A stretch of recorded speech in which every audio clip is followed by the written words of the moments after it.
जय श्री कृष्णा। प्रिय मित्रों, श्रीमद् भगवद गीता एक ऐसा दिव्य ग्रंथ जिसमें हर मनुष्य के जीवन के हर प्रश्न का उत्तर छिपा है। चाहे आपकी समस्या मन की हो, धन की हो, शरीर से जुड़ी हो या रिश्तों की, गीता में हर सवाल का समाधान मौजूद है। जब मन उलझन में हो, जब जीवन बिखरा हुआ लगे, जब रास्ते धुंधले हों और उम्मीदें टूटती लगे, तब गीता वह दीपक है जो अंधकार में भी प्रकाश दिखाती है। क्योंकि गीता केवल एक पुस्तक नहीं है, यह ईश्वर का वचन है जो हमें जीवन जीने की सच्ची कला सिखाता है। यह हमें समझाती है कि हर दुख के पीछे छिपा है एक संदेश, और हर समस्या के भीतर छिपा है एक अवसर। आज हम इसी श्रीमद् भगवद गीता के 11 अनमोल उपदेशों पर बात करेंगे। ऐसे उपदेश जो आपके जीवन को नई दिशा देंगे, आपके विचारों को शुद्ध करेंगे और आपकी आत्मा को स्थिरता प्रदान करेंगे। बस एक आग्रह है, इन शब्दों को अंत तक ध्यान से सुनिए, क्योंकि जो भी व्यक्ति इन उपदेशों को पूर्ण श्रद्धा से सुनता है, उसे अपने हर प्रश्न का उत्तर मिलता है, अपने हर दर्द का इलाज मिलता है, और अपने जीवन में वही हासिल होता है जिसकी उसे सच्चे मन से चाह होती है। तो आइए शुरू करते हैं यह आत्मज्ञान की यात्रा श्रीमद् भगवद गीता के 11 अमर उपदेशों के साथ। कभी किसी के गलत व्यवहार को चुपचाप मत सहो। गीता का पहला उपदेश हमें यह सिखाता है कि अन्याय या गलत व्यवहार को सहना स्वयं पाप में भागी बनना है। श्री कृष्ण ने अर्जुन को युद्ध का उपदेश किसी द्वेष या बदले की भावना से नहीं दिया था, बल्कि इसलिए दिया था क्योंकि अधर्म के विरुद्ध खड़ा होना ही सच्चा धर्म है। अर्जुन, जो योद्धाओं में श्रेष्ठ था, युद्ध भूमि में अपने ही परिवार, अपने गुरु द्रोणाचार्य और भीष्म पितामह को देखकर विचलित हो गया। कांपते हाथों से उसने धनुष नीचे रख दिया और बोला, हे केशव, मैं कैसे अपने ही बंधु बांधवों पर बाण चलाऊं? इन रिवियर्ड जनों को मारने से तो भिक्षा मांगकर जीना श्रेयस्कर है। यह मनुष्य की वही स्थिति है जो आज भी हर व्यक्ति के भीतर घटती है। हम भी जीवन में बहुत बार सत्य जानते हुए चुप रह जाते हैं, क्योंकि सामने वाले व्यक्ति को हम अपना समझते हैं। सोचते हैं उसे कैसे कुछ कहें, वह तो हमारा अपना है, रिश्ता बिगड़ जाएगा, लोग क्या कहेंगे। पर गीता स्पष्ट कहती है, जो तुम्हारे दुख का कारण बने वह तुम्हारा अपना नहीं, तुम्हारी परीक्षा लेने वाला है। अपना तो वही है जो तुम्हें सच्चाई दिखाए, जो तुम्हें उन्नति की ओर ले जाए। श्री कृष्ण ने अर्जुन से कहा, हे पार्थ, मोह और दया के नाम पर कायरता मत दिखा। यह समय धर्म के पक्ष में खड़े होने का है। यदि तू चुप रहा तो अधर्म और बढ़ेगा। उन्होंने समझाया कि जीवन में कुछ लोग इसलिए मिलते हैं कि वे तुम्हारे धैर्य की परीक्षा लें, और कुछ इसलिए कि वे तुम्हारे न्याय के मार्ग को जगाए। तो अगर कोई तुम्हारे साथ अन्याय करे और तुम उसे सहते रहो, तो यह तुम्हारी कमजोरी नहीं, तुम्हारे भीतर का असली अर्जुन अभी जागा नहीं है। गीता यह नहीं कहती कि लड़ो तलवार से, बल्कि लड़ो सत्य के लिए। जहां कोई गलत है, वहां मौन रहना भी अधर्म के बराबर है। याद रखो, दुनिया उसी व्यक्ति से डरती है जो अपनी सीमाएं जानता है और सच बोलने से नहीं हिचकता। जो अन्याय के आगे झुक जाता है, वह अपने आत्मसम्मान को खो देता है। गीता का यह पहला उपदेश हमें यही याद दिलाता है, अगर जीवन में शांति चाहिए तो अपने मन में उठते हर अन्याय के विरोध को दबाओ मत, सही के लिए खड़े हो जाओ, क्योंकि अधर्म के विरुद्ध उठी आवाज ही सच्ची भक्ति है। भगवान कृष्ण का संदेश साफ है, जो सही को सही कहने का साहस रखता है वही मेरा सच्चा भक्त है। जो चला गया उसका शोक मत करो, और जो आने वाला है उसकी चिंता मत करो। दूसरा उपदेश हमें जीवन की सबसे गहरी सच्चाई सिखाता है, जो बीत गया उसके पीछे मत रो, और जो आने वाला है उसकी सोच में मत चलो, क्योंकि जीवन हमें केवल एक ही पल सच में देता है, वर्तमान का यह क्षण। अर्जुन जब युद्ध से पहले खड़ा था तो उसका मन भय और करुणा से व्याकुल हो उठा। उसने श्री कृष्ण से कहा, हे माधव, अगर यह युद्ध हुआ तो असंख्य मनुष्य मारे जाएंगे, उनकी स्त्रियां विधवा होंगी, उनका वंश समाप्त हो जाएगा, यह पापमय कर्म होगा। तब श्री कृष्ण मुस्कराए और बोले, अशोच्यानन वशोचस्त्वम प्रज्ञावादांश्च भाष्ये, अर्थात हे अर्जुन, तू जिनके लिए शोक कर रहा है वे नित्य हैं, उनका नाश कभी नहीं होता। जो जन्मा है वह एक दिन मरता है, और जो मरा है वह फिर जन्म लेता है। श्री कृष्ण का यह वचन केवल अर्जुन के लिए नहीं था, यह प्रत्येक मानव के लिए है जो अपने बीते हुए कल की उदासी में उलझा रहता है या आने वाले कल की चिंता में जलता है। यह संसार परिवर्तनशील है, आज जो सुख है वह कल दुख में बदल सकता है, और जो आज दुख है वह कल तुम्हारे लिए आशीर्वाद बन सकता है। फिर भी मनुष्य यही भूल करता है, वह बीते पलों को छोड़ नहीं पाता और आने वाले दिनों की बुनाई में अपनी नींद खो देता है। गीता समझाती है कि जो मनुष्य वर्तमान में जीना सीख लेता है उसी के जीवन में शांति उतरती है, क्योंकि जो व्यक्ति इस क्षण का सम्मान करता है उसे किसी और चीज की कमी महसूस नहीं होती। आज हम चिंता को दिन रात साथ लेकर चलते हैं, कभी बीते कल का दुख, कभी आने वाले कल का डर, परंतु श्री कृष्ण हमें यह सिखाते हैं, जो होना है वह होकर रहेगा, जो नहीं होना है वह कभी नहीं होगा। इस सत्य को जिसने अपने हृदय में उतार लिया उसके जीवन से दुख और चिंता दोनों गायब हो जाते हैं। इस संसार में किसी के पास समय नहीं रुकता, पर समझदार वो है जो हर क्षण के मूल्य को पहचान लेता है, हर सांस, हर पल का सम्मान करे, क्योंकि पिछले पल का द्वार बंद हो चुका है और अगले क्षण का द्वार अभी खुला ही नहीं। श्री कृष्ण का यह उपदेश हमें यही सिखाता है, वर्तमान में जियो, मन को वहीं रखो जहां तुम्हारे कदम हैं। यदि तुम आज को पूरी तरह जी लोगे तो न कल की चिंता सताएगी, न बीते हुए कल का दर्द तुम्हें रुलाएगा। याद रखो, समय किसी के लिए नहीं रुकता, लेकिन जो वर्तमान में जीना सीख गया वो काल का भी स्वामी बन जाता है। मृत्यु का भय व्यर्थ है, आत्मा अमर है। श्रीमद् भगवद गीता का तीसरा मौलिक उपदेश है, मृत्यु सिर्फ यात्रा का एक पड़ाव है, अंत नहीं। इस भौतिक शरीर का नाश निश्चित है, मगर आत्मा न कभी जन्म लेती है न कभी मरती है। यही कारण है कि श्री कृष्ण ने कहा, जैसे मनुष्य पुराने वस्त्र उतारकर नए ग्रहण कर लेता है, वैसे ही आत्मा भी एक शरीर छोड़कर दूसरा धारण कर लेती है। मनुष्य का सबसे बड़ा डर मृत्यु गीता के प्रकाश में केवल एक भ्रम है। असली भय उस अज्ञान का है जिसमें हम खुद को सिर्फ शरीर मान लेते हैं। जब भी कोई प्रियजन हमें छोड़ता है हमें लगता है सब खत्म हो गया, लेकिन सच यह है कि आत्मा नष्ट नहीं होती, वह केवल एक नए सफर पर निकल पड़ती है। एक प्रेरणादायक कथा है, एक पेड़ पर दो पक्षी रहते थे, दोनों ने जन्म जन्मांतर तक साथ रहने की कस्में खाई थी। एक दिन शिकारी ने मादा पक्षी को मार दिया। नर पक्षी रोता रहा, काश मेरी जगह तुम्हें जीवन मिल जाता। अगले ही पल शिकारी ने उस नर को भी मार दिया। यह कहानी दर्शाती है, हर किसी को एक न एक दिन संसार से जाना ही है। किसी का क्रम पहले, किसी का बाद में, पर सबका अंत एक ही है। श्री कृष्ण ने अर्जुन से कहा, तुम्हारे और मेरे अनगिनत जन्म हो चुके हैं, सब कुछ बदलता है, केवल आत्मा शाश्वत है। जो जाना सीख जाता है वही सच्चा ज्ञानी है।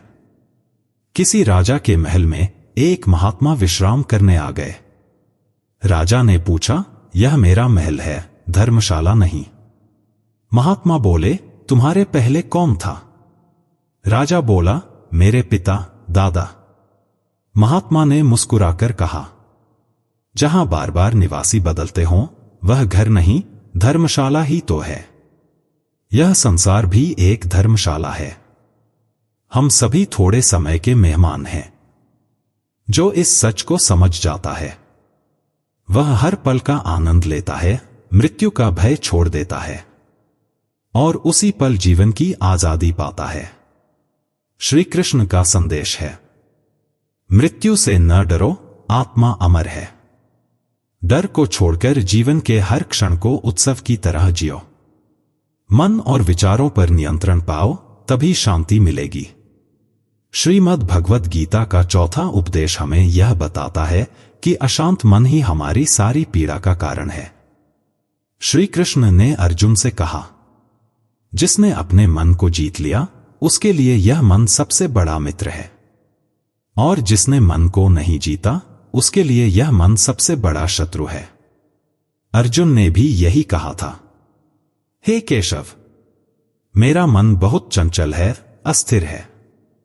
जैसे तेज हवा को रोक पाना कठिन है, वैसे ही इस मन को नियंत्रित करना भी मेरे बस में नहीं। तब श्री कृष्ण ने शांत स्वर में कहा, हे पार्थ, मन को वश में लाना कठिन है पर असंभव नहीं। अभ्यास और वैराग्य से इसे जीता जा सकता है। आज हर व्यक्ति यही तो चाहता है, शांति, सुकून, स्थिरता। पर समस्या बाहर नहीं, हमारे ही मन में है। हमारा मन कभी बीते कल का पछतावा करता है, कभी आने वाले कल की चिंता में घुलता रहता है। इसीलिए हम इस क्षण को पूरी तरह जी ही नहीं पाते। मन यदि तुम्हारा दास बन जाए तो जीवन खुशियों से भर उठेगा, लेकिन अगर तुम मन के दास बन गए तो जीवन हमेशा अशांत रहेगा। एक प्रेरक कथा है। एक राजा ने अपने गुरु से कहा, मेरे पास सब कुछ है पर मन में सुकून नहीं है। मेरा मन हमेशा बेचैन रहता है। गुरु ने कहा, यदि तुम किसी ऐसे व्यक्ति का कुर्ता पहन लो जिसे पूर्ण शांति मिल चुकी हो तो तुम्हारा मन भी शांत हो जाएगा। राजा ने पूरे राज्य में ढूंढा, धनवान, ज्ञानी, सैनिक, वैद्य, पर कोई नहीं मिला जिसे सच्ची शांति मिली हो। आखिर एक दिन उसने जंगल में एक महात्मा को देखा जो निर्वस्त्र था पर चेहरे पर अपूर्व शांति थी। राजा ने कहा, महात्मन, कृपया अपना कुर्ता मुझे दे दीजिए, मुझे भी शांति चाहिए। महात्मा मुस्कुराए और बोले, महाराज, मेरे पास कुर्ता ही नहीं है। तब राजा समझ गया, शांति वस्त्र, महल या संपत्ति से नहीं मिलती, यह तो भीतर की स्थिति है। शांत मन के लिए बाहरी संपत्ति की नहीं, भीतरी सजगता की आवश्यकता है। जिस दिन तुमने अपने विचारों पर नियंत्रण पा लिया, उस दिन तुम्हारा भाग्य, तुम्हारा भविष्य और तुम्हारी दुनिया सब तुम्हारे अधीन हो जाएगी। गीता का यह उपदेश हमें यही सिखाता है। शांति पाने का मार्ग बाहर नहीं, भीतर है। मन को नियंत्रित करो, विचारों को साधो, बाकी सब अपने आप सही होने लगेगा। वासना, क्रोध और लालच हैं विनाश के 3 द्वार। श्रीमद् भगवद गीता का 5वां उपदेश कहता है, वासना, क्रोध और लालच, यही 3 रास्ते हैं जो मनुष्य को नर्क की ओर ले जाते हैं।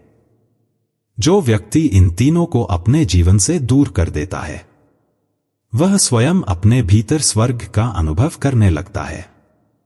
श्री कृष्ण ने स्पष्ट कहा, हे अर्जुन, ये तीनों मनुष्य के आत्मविनाश के कारण हैं। वासना उसे अंधा बना देती है, क्रोध बुद्धि को नष्ट कर देता है और लालच आत्मा को बांध लेता है। वासना व्यक्ति को अधूरा महसूस कराती है। जितना अधिक वह प्राप्त करता है उतना अधिक असंतोष बढ़ता है।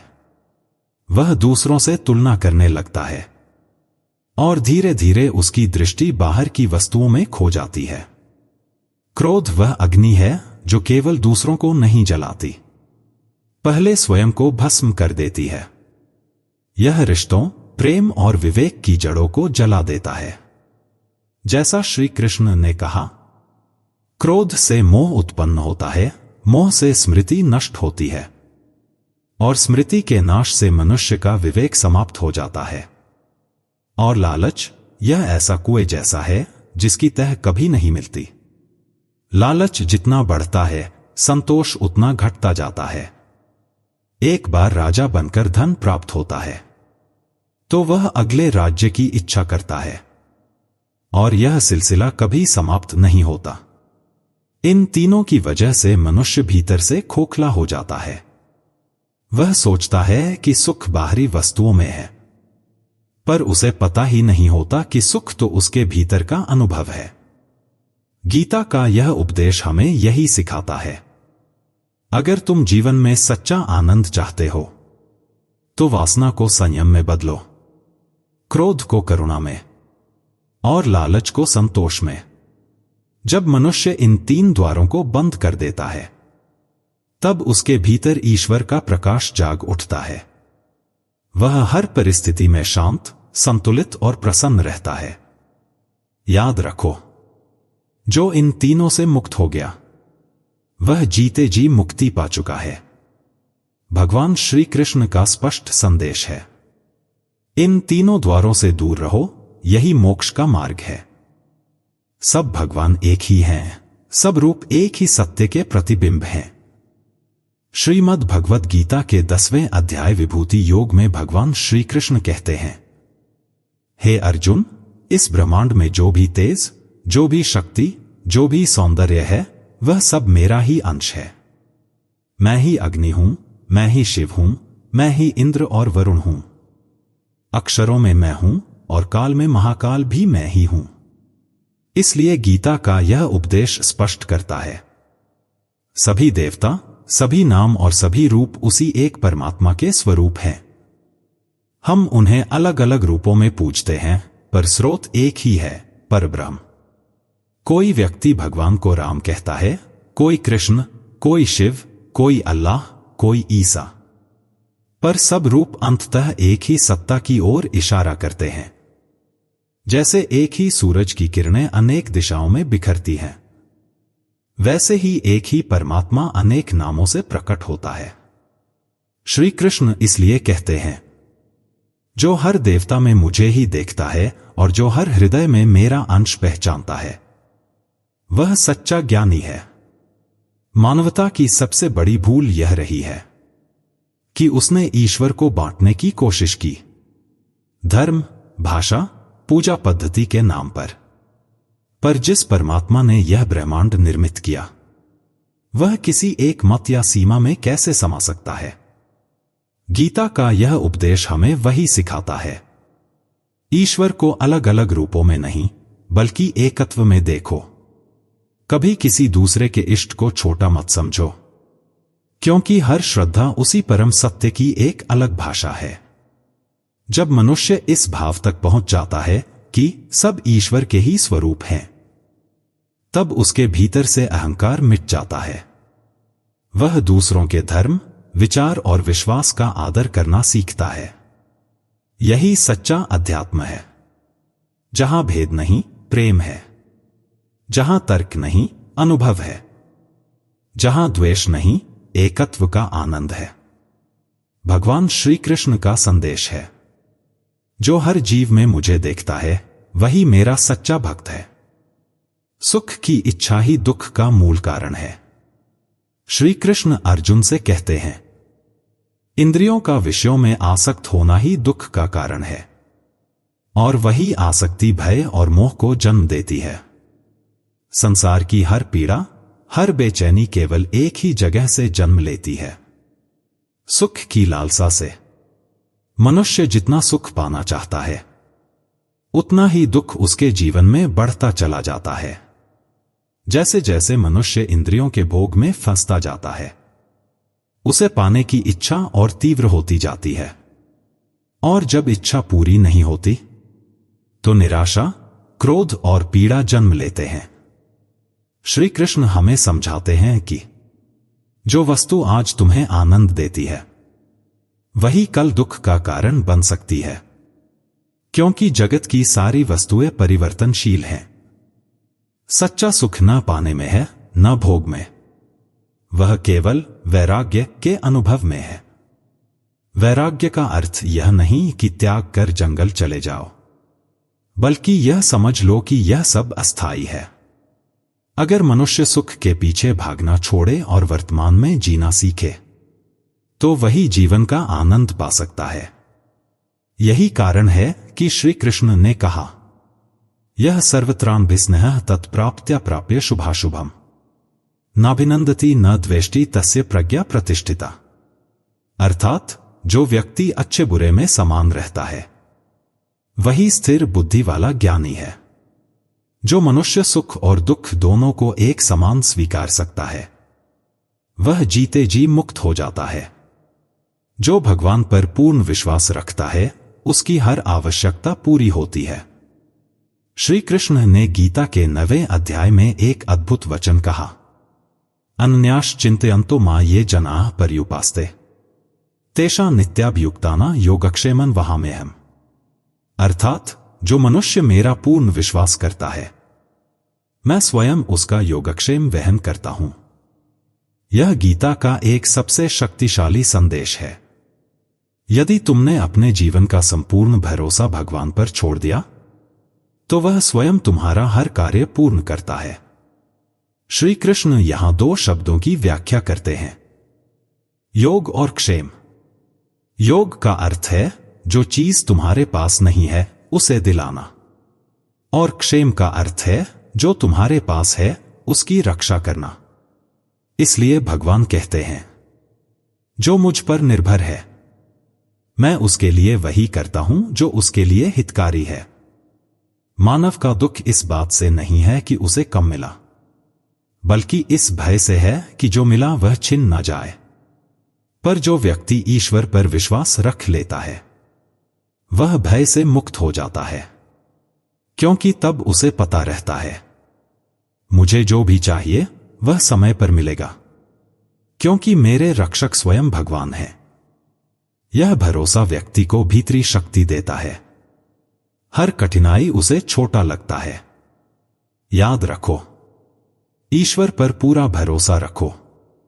धीरे धीरे तुम्हारी हर चिंता समाप्त हो जाएगी, क्योंकि जिसने खुद को भगवान के हवाले कर दिया उसका जीवन फिर कभी खाली नहीं रहता। भगवान का वादा है, जो मुझे अपना मानता है मैं उसे कभी अधूरा नहीं छोड़ता। इस संसार में कुछ भी तुम्हारा नहीं है। श्रीमद् भगवद गीता का 9वां उपदेश हमें अस्थायी संसार की सच्चाई दिखाता है। श्री कृष्ण कहते हैं, तुम्हारा क्या गया जो तुम रोते हो? क्या लाए थे जो तुमने खो दिया? जो लिया यहीं से लिया, जो दिया यहीं पर दिया। यह संसार निरंतर बदल रहा है। यहां कुछ भी स्थायी नहीं है, न शरीर, न संबंध, न संपत्ति। कल तक जिनके बिना हम जी नहीं सकते थे आज उनसे कोई संपर्क भी नहीं है।